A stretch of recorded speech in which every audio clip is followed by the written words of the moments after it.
so that when you're doing this work, you already developed a consciousness for wondering, okay, well, where did that belief come from? And so that's kind of where we said that the literature sort of guides you and giving you that lens, but that's because you've already developed some critical lenses on your own when you were challenged to do the same for yourself. Why do I see this, and I see these teachers that are in these classrooms and they don't see how much connection that we have to make? And I wanted to get a better understanding of why I feel this way and where it's coming from, and why I need to, what kind of philosophy do I need to or philosophies do I need to use and to kind of even just form my own to do the best that I can for these students and involve them in the process of education, of their education. And so how can I come to this program, get the literature, the theory behind the practice that I'm doing?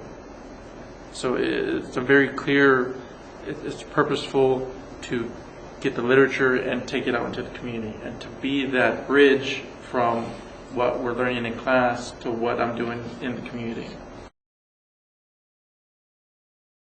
I went to Dallas to go back to my neighborhood and teach.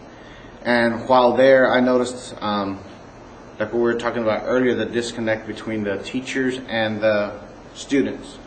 And it's still there, and it causes the teachers to see the students very differently than what they need to be looking them at them.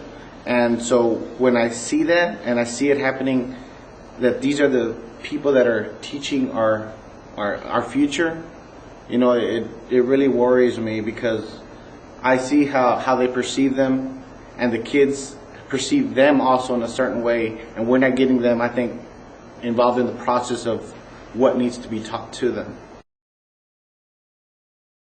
And the thing we're finding is that we're all coming, even though we're coming from different backgrounds, we're coming at it towards going in the same direction.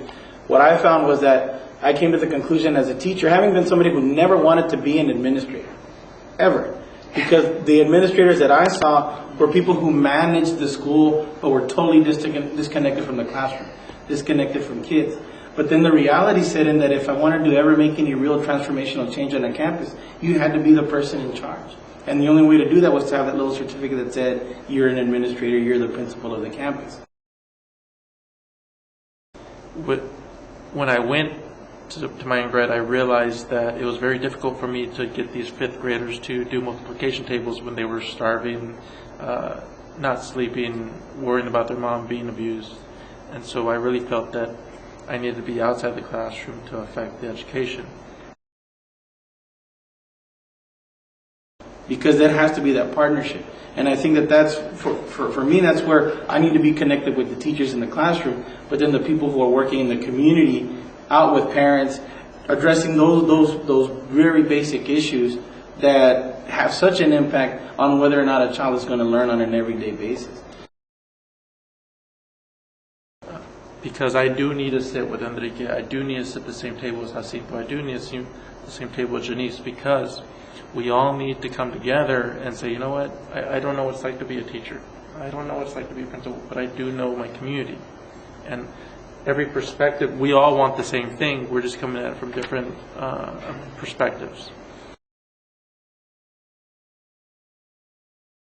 And so for me, my ultimate goal is to create community change through the lens of education.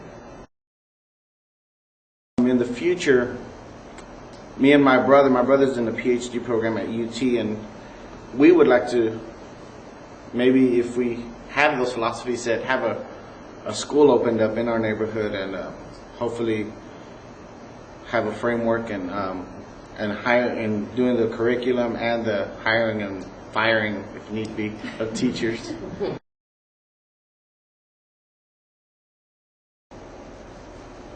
So far, so good.